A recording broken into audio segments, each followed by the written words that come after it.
Hi hello नमस्कार, मी वयमची क्रांती.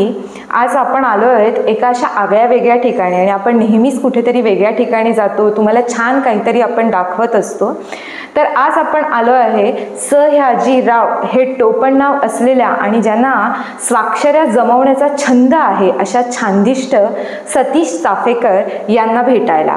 तुम्ही इथे बघताय, मागेही तुम्ही बघत असाल तर वेगवेगळ्या प्रकारच्या सह्या तुम्हाला भिंतीवरती दिसत आहेत आणि हा छंद ज्यांनी जोपासला आहे त्या सतीश चाफेकर काकांशी आज आपण गप्पा मारतो आहोत. नमस्कार काका. नमस्कार. हां, खरंच आम्ही इथे एंट्रन्सच केला आणि तेव्हाच बघितलं की शब्द हे माझे घर आणि आल्या आल्या हे बघतोय आम्ही की इथे खूप साऱ्या सह्या आहेत. तर प्रथम तुमच्या या छंदाविषयी सांगा आणि तुमची ही सुरुवात कशी झाली तेही सांगा. मी गेली 55 वर्ष या स्वाक्षरी जमा करतोय. वयाच्या 11 वर्ष म्हणजे 1969 साली आमच्या इथे ठाण्यात लालबागेत जनरल करियप्पा आले होते आणि त्यांची मी सही घेतली त्यावेळेला. माझ्या मित्राच्या बळीवर तू घे, पण ती दुर्दैवाने हरवली. पण पुढे काय झालं, मी मोहविद्यालयात एम स्कूलमध्ये होतो. तिथे नाटकं म्हणजे स्टेज असायचं. 6 वाजता शाळा सुटली की नाटकाची बस तिकडे यायची. मग कधी निळूभाऊ फुले असायचे, कधी डॉक्टर घाणेकर असायचे, हे सगळे यायचे आणि आम्हाला बघायला मिळायचे. मग वेगवेगळे मेकअप कसे करतात, हे कसं कसं बघायचो. आणि सकाळी मुलांना सांगायचो की असं जरी पाहिलं तर मुलं वाटत खोटं, खरं म्हणजे काय. मग ती सही ती तिथं सुरू झाली तुमचं. म्हणजे विश्वास बसण्यासाठी तुम्ही सह्या घ्यायला सुरुवात केली. बरोबर. पण सह्या तुम्ही तर डायरीमध्ये किंवा तुमच्या बुकमध्ये घेत असाल ना, हे छान अशा प्रकारे वॉल सजवणं हे कसं काय तुम्हाला सुचलं? लहानपणी पैसे नव्हते तर वही हाच एक मार्ग होता. बरोबर. जसं ते पैसे कमवायला लागलो तसं डायरीज घ्यायला लागलो, सगळ्या फॅन्सी डायरीज घ्यायला लागलो, व फोटोग्राफ प्रिंट करून घ्यायला लागलो, मग अशा ऑब्जेक्ट्सवरती घ्यायला लागलो. आणि मग काय झालं माहिती आहे का की हे सगळं वाढत गेलं सगळं. आणि 1997 साली प्रवीण टवडेने मला पहिल्यांदा मराठीमध्ये महाराष्ट्र टाइम्सला लिहिलं. सयाजीराव पदवी टाइम दिली मला. त्याआधी टाइम्स ऑफ इंडियामध्ये अनिल शिंदेने पहिल्यांदा फोटो काढले होते आणि ते फोटो अख्ख्या भारतभर पसरले आणि तिथं मी हायलाईट झालो. मग इंग्रजीमध्ये अनिल शिंदे तर मराठीत प्रवीण टवडे यांनी मला एक मोठं खेळ दिलं, कॉलेज दिलं. आता इथे आम्ही बघतोय की अनेक महनीय व्यक्तींच्या, दिग्गजांच्या इथे स्वाक्षऱ्या आहेत आणि ह्या ज्या स्वाक्षऱ्या तुम्ही आहेत त्या कशा काय एवढे तुम्हाला सगळे दिग्गज भेटले आणि कशा काय तुम्ही त्या काय असतं माहिती आहे का, एक लक्षात घ्या, एखादा ध्यास घेतला की त्यात तो तिथे फोकस करायचा असतो. मी फोकस केला आणि लक्षात ठेवा, मीडिया असो माणूस असो त्यांना नवीन काहीतरी हवं असतं. तर नवीन देण्याची क्षमता आपल्याकडे असते पण आपण दाखवत नाही ते, किंवा आपण लाजतो की कशाला दाखवत. पण अनेक लोकांना कशाला लोकांना दाखवत नाही म्हटलं, दाखवलं पाहिजे, लोकांना कळलं पाहिजे. आणि काय झालं माहिती आहे का, हे वाढत गेलं. आणि एक दिवशी हा ब्लॉग आम्ही घेतला, तिकडे मुलांना शिकवत होतो. 24 वर्ष मी बँक मॅनेजर मुलांना शिकवलं इथे. ओके. फेल होणाऱ्या बँक मॅनेजर झोपडपट्टी मुलांना शिकवलं. हा ब्लॉग घेतल्यानंतर माझा मित्र अमोल सराफ होता, US ला राहतो. त्याला अमोल आपण वेगळं काहीतरी करू म्हटलं, तुला ही भिंत दिली, तुला काय करायचं ते कर. तरी काही सह्या घेतल्या आणि ही भिंत 35 तासात तरी उभी केली. अक्षरशः कलर केली. आणि मग डोक्यात आपण सह्या घेतो तर काय होईल, त्याला पैसे काही नव्हते आमच्याकडे, मुलांची फी मिळाली, एवढं बायको बँकेत होती. तर म्हटलं एक दिवशी ते आपले माशेलकर सर आले होते.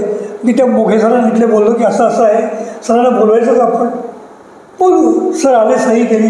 मग विजय भटकर आले, मग हसन गोवारीकर आले, मग ग्रेस आले आणि सगळं वाढत गेलं. जसं वाढत तसं मीडिया कव्हर करत गेला आणि त्यामुळे काय लोकांना माहीत झालं की असं इथे काहीतरी आहे.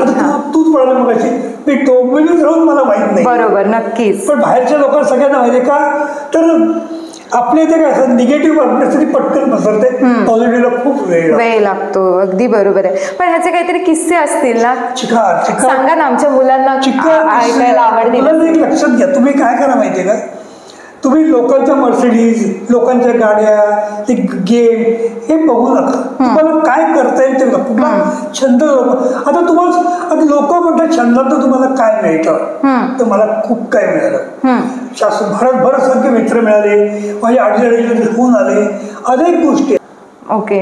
मी त्यात विकत नाहीये, पण मी तुम्हाला सांगतो की हे पण होऊ शकतं. काही कार कलेक्शन्स करतात, कार्स विकतात, जुन्या काळात असतात. बरोबर. हो. इव्हन तुम्ही कशाला जुन्या पैठण्या तुमच्याकडे असतील आजीच्या, त्या सुद्धा व्हॅल्युएबल असतात. बरोबर आहे. जुनी कपाट, जुन्या गोष्टी असतात, त्याला खूप व्हॅल्यू आहे. नाण्यांचा संग्रह हे कॉमन तुमच्याकडे कुठली वस्तू अशी असते बरोबर की ती व्हॅल्युएबल असं तुम्हाला कळत नाही. बरोबर. एखाद देवाला देव असतो तुमच्या, तो किती जुना आहे तुम्हाला माहीत नसतो.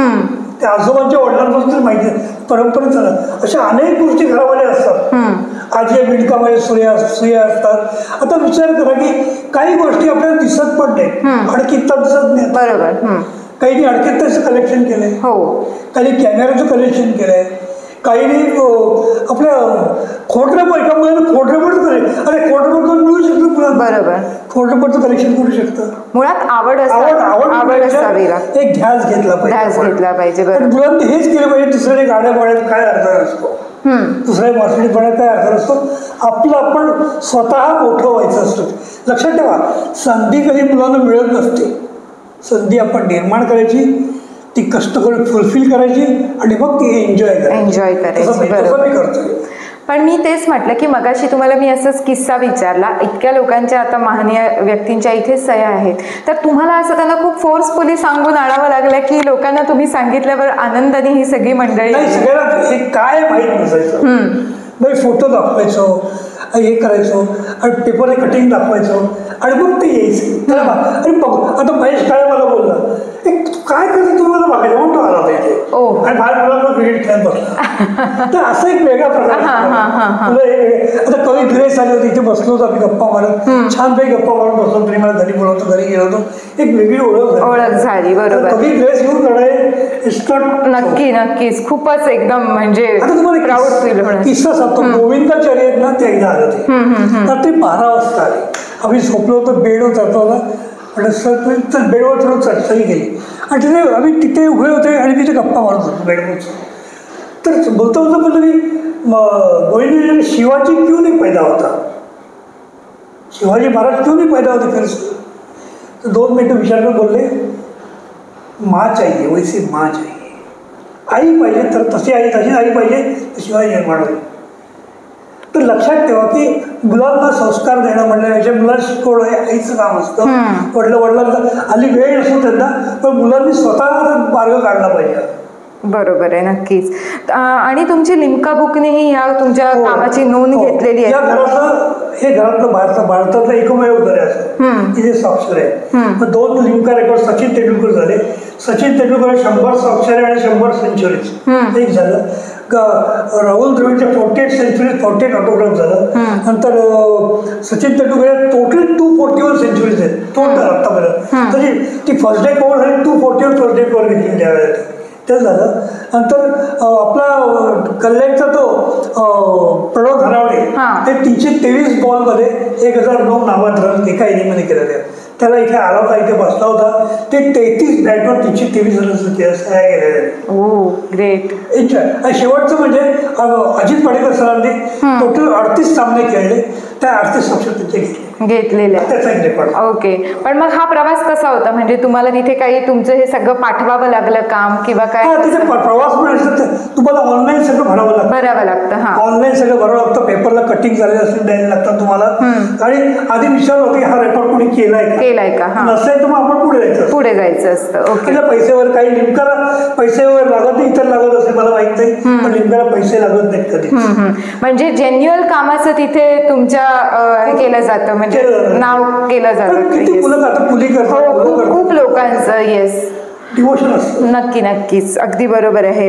आणि अजूनही तुम्ही हा छंद तुमचा सुरू ठेवलाय, अजूनही इथे मंडळी येतात, स्वाक्षऱ्या करतात, बरोबर की नाही? मग तुम्ही हे सगळं तुमचं नोकरी व्यवसाय हे सगळं कसं सांभाळलं? 93 सालपर्यंत नोकरी करत होतो. धाडकन नोकरी सोडली शिक्षक व्हायचं म्हणून. सांगितलंच नाही आई वडिलांना, बायकोला माहिती होतं फक्त. आणि इथे 2 मुलं घेऊन क्लास सुरू केला. छानपैकी चाललं, ते व्यवस्थित चाललं, जेणेकरून माझ्या मुलाकडे मला लक्ष झालं. बरोबर. आणि माझा मुलगा पण त्यांनी भारतातला पहिला 3D प्रिंटर त्यांनी 2010 साली बनवला. 17 वर्षाचा असताना त्याला अब्दुल कलामांनी त्यावेळेला बोलवलं. अरे वा. तर असं घरामध्ये शिक्षणाचं वातावरण निर्माण झालं. तुम्हाला वाचनाची पण आवड आहे, लेखनाची आहे, तुम्ही निवेदनही करता. हा, तर मला सांगा, तुम्ही वयम बघितलंय, आपल्या वयमचं मासिक आजच्या जनरेशनला ते आवडणारं मासिक आहे, कारण त्याच्यात आपण सगळ्या प्रकारचे वेगवेगळे विषय कव्हर करतो. तर तुम्हाला काय वाटतं वयम बद्दल?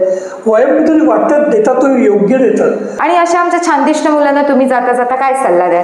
एकच सांगतो, छंद हा छंद असावा, तो उन्हाळ नसावा. छंद उन्हाळ झाला की पसरतो, संपतो. आणि जर कराल तर शेवटपर्यंत करा, थांबू नका. का माहितीये का, आणि मला भेटतं म्हणजे मी लहानपणी घेतलं पण तू सोडून दिलं. का सोडून दिलंस तू?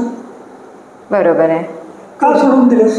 कारण त्याच्याकडे क्रिएटिव्हिटी नव्हती. तुम्हाला खोटं वाटेल, माझे 300 क्रिकेट बॅट सेट तयार केलेले आहेत. Bat set, cap set, bail set, balls आहेत, गॉगल्स आहेत, टी शर्ट्स आहेत, शूज, सगळ्यावर सह्या मी घेतलेले आहेत. क्रिकेटर्सच्या सगळ्या अनेक लोकांच्या, सगळ्यांच्याच. जवळ बॅटबॉल सोडून मी सगळ्या प्लेयर्सना भेटलेले, लता मंगेशकर सगळ्यांना भेटलेले. फक्त मोहम्मद रफी राहिले माझे, पण सगळ्या गायकांना भेटले, कलाकारांना भेटलेले. आता 1 जुलैला विचारलं, 1 जुलैला मागच्या मास्क काढायला म्हणून पेपर आला होता. तसे मी काय करावं, 5-6 मास्क विकत घेतले आणि समीर जोगरे वगैरे गँग तिथे आली होती, सगळ्याच्या मास्कवर सह्या घेतल्या. ही क्रिएटिव्हिटी आहे. म्हणजे त्या वेळेला ते सुचलं पाहिजे. नक्कीच नक्कीच अत्यंत महत्वाचं आहे. बरोबर. हे तुम्हाला सहज शक्य करू शकतो. आणि हळूहळू ते तुम्हाला सवयीने होतं की तो फोकस लक्षात ठेवा. फोकस करणं अत्यंत महत्वाचं असतं. नक्कीच फोकस करा तुम्ही. असं स्प्रेडर चालला तो छंद उन्हाळ होऊन जातो, काय अर्थ उरत नाही. नक्कीच. तो मुलाला एकच सांगतो, प्रत्येकचा छंद असावा. आज काही माणसं रिटायर झाली, कुठलाही छंद नाही, त्यांची अवस्था किती भयानक आहे तुम्ही बघा. काय करणार ते डोळ्यातून बसलं, काय करणार? कुठलाच छंद नाही, वाचनाचा नाही, माणसाचा कुठलाच नाही. तर तशी तुमची अवस्था होऊ नये. तर तुम्ही तो छंद जोपासा आणि पुढे छंद इतका मोठा करा की त्यातून जो व्यवसाय निर्माण होईल. बरोबर. नक्कीच चालेल. खरंच आम्ही पण हे सगळं बघून भारावलो आहोत. काकांशी गप्पा मारतानाही खूप मजा आली, कारण त्यांचे अनुभव आणि त्यांचे छंद जोपासण्याप्रती असलेली जी काही चिकाटी आहे ती बघून आम्हीही भारावून गेलो. तर तुम्हाला हा व्हिडिओ कसा वाटला ते आम्हाला कळवा. तसंच वयम मासिकाचे सभासद नसाल तर सभासद व्हा. धन्यवाद.